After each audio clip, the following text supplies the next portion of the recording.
Okay, so now that we know about structures and dynamic memory allocation, we're ready in Lecture 12 to take a look at what are called linked data structures.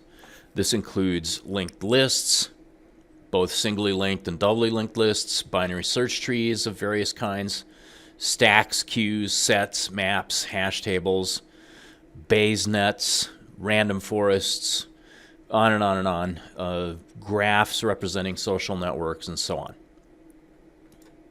Generally, for any linked data structure, what you have is a collection of nodes. In each node, there is some data, which might be some simple piece of data like an int or a char, or might be much more complex than that. And there will be one or more links to other nodes. In C++, we use pointers to define these links. Now, you have to keep track of where the linked data structure starts. And something called a header node is used for this purpose. Very often, the header node is simply a pointer to the first or topmost node in the overall linked data structure.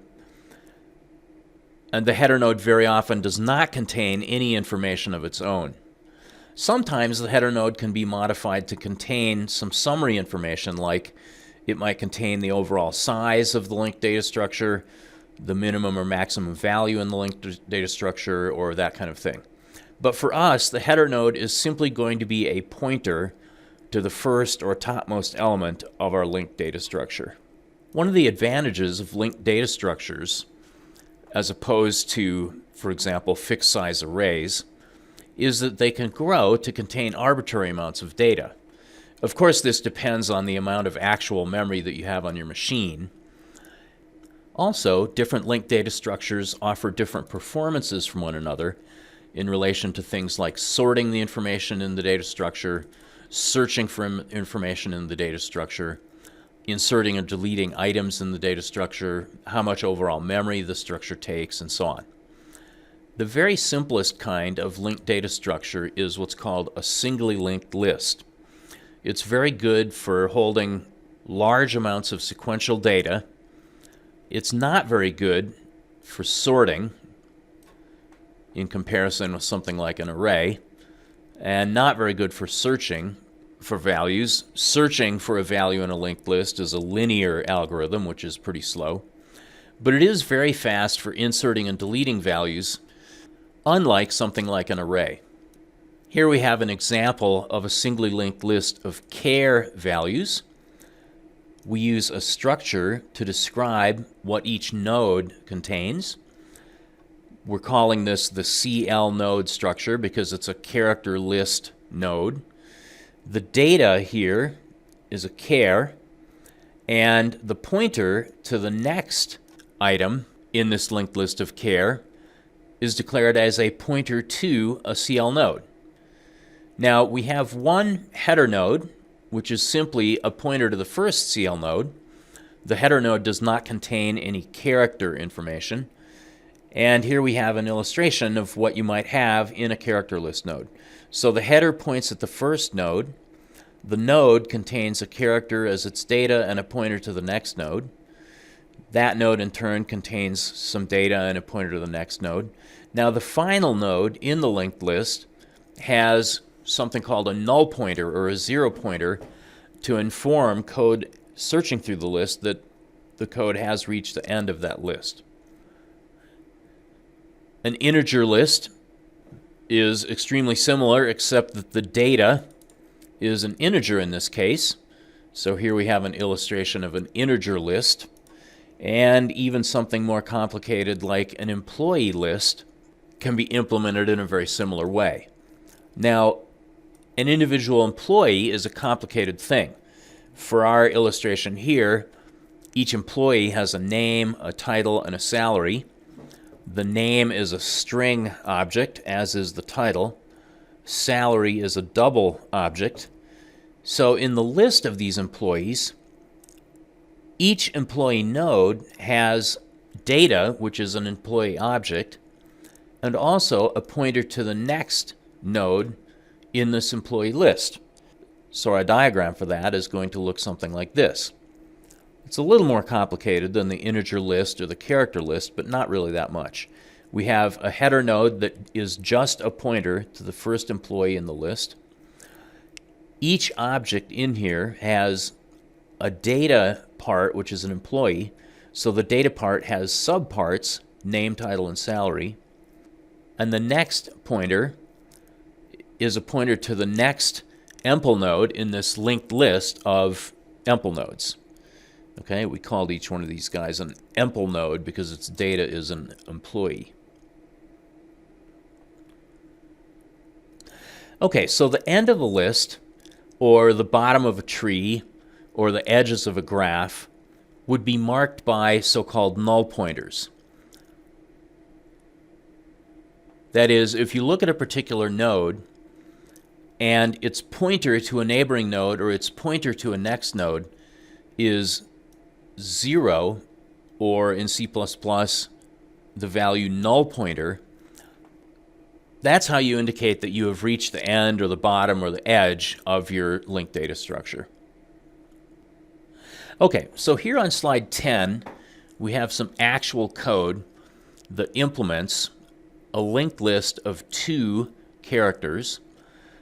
Then we display the contents of the linked list and delete the nodes from the linked list when we no longer need the linked list. Let's step through this using a series of diagrams. All right, so when this program first starts running, we have our handle, CList, our header node, CList, indicating that the list is initially empty. So CList has data type pointer to CL node, and it's initialized with null pointer. I'm simply going to use a 0 to represent null pointer. And so the heap at this point is empty. We haven't allocated any storage in the heap. And on the stack, we do have mains stack frame, in which we have a local variable called CList, which is a pointer just containing 0. Next up, we are going to allocate a new CL node, and we're initializing the data part with capital E and the next part with null pointer. So that's what happens here. On the heap, we allocate space for a CL node. The data component gets filled in with capital E. The next component gets filled in with 0. New returns a pointer to that newly allocated storage. We then take that pointer and assign that pointer into CList. So CList now points at that newly allocated node. Okay, so now we have a linked list of 1 char. In the next statement, we're using new again to allocate a second node, this time containing a little d and a null. We get back a pointer to that newly allocated node from the new operator. And notice that we're assigning that address to CList arrow next. So the next component of the CL node that CList is pointing to is going to get that address. And now we have this situation. Okay, so we've created a linked list of 2 characters. The for loop here is going to traverse through the entire linked list and display each one of the characters one by one. Now the for loop does not need to know whether this linked list is empty or has just 1 or 2 elements or 1,000 elements in it. What we're going to do is we're going to create this loop variable, this local variable within the for loop called p. Its data type is pointer to CL node, and we're initializing p with the value of CList. That is, we're going to set up our variable p to point to that first node in the list. And so here's what happens there. P gets allocated as a local automatic variable within the stack frame of main, and it points to the first piece of data. Now, we want to continue looping and displaying values from this list until we have arrived at the end of the list. So we're testing whether p is not equal to 0. I could have said test whether p is not equal to null pointer equivalently, but null pointer would have filled up that line on our screen. Okay, so we're asking whether p is not equal to 0. In this case, p is pointing at a valid node. P is not equal to 0. So the third thing I do in the for loop is to display p arrow data. Okay, p arrow data is the capital E. That capital E gets displayed. And after the capital E is displayed, I'm also displaying a space character. So now we have this situation. On the user's screen, the capital E followed by a space has been displayed. And the fourth thing that occurs in the for loop is that we're going to change p so that p points at the next element in the list. Okay, so we're going to change p to contain p arrow next. So p arrow next is a pointer to the node containing D, and we're going to assign that into p, and now we have this situation.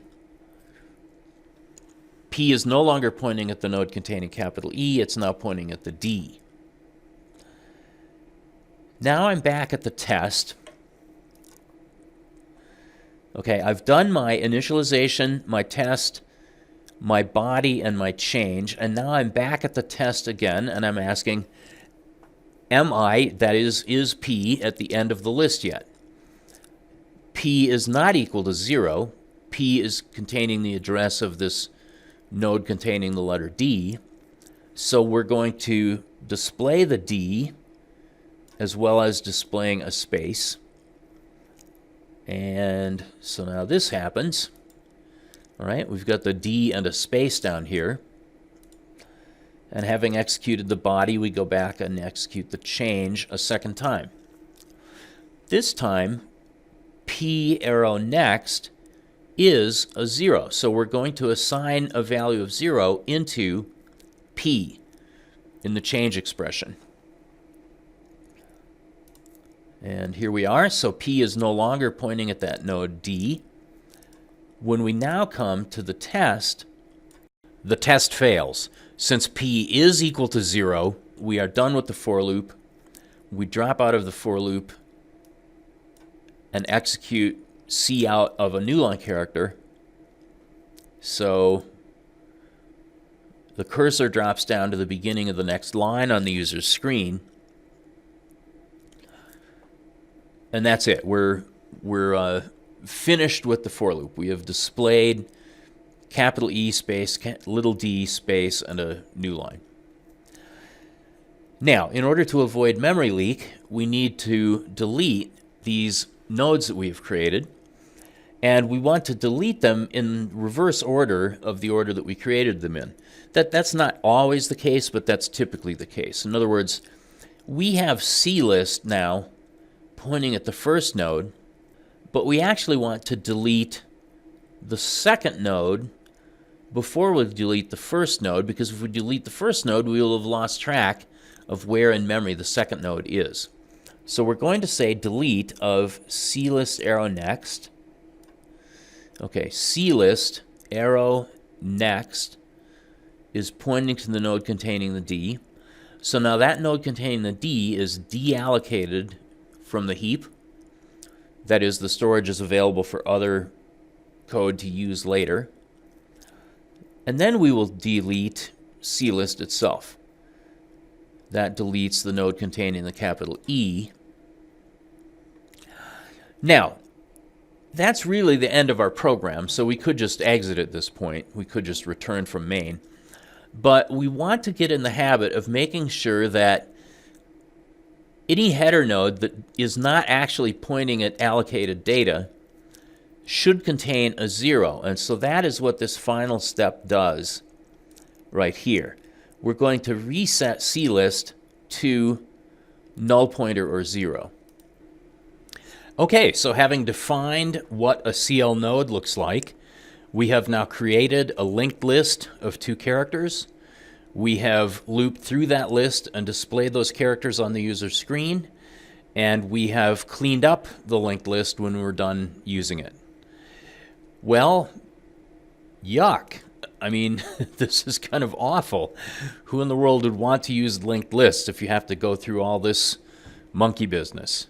What we need to make this more convenient for users is a collection of interface functions that are more convenient for the user to call.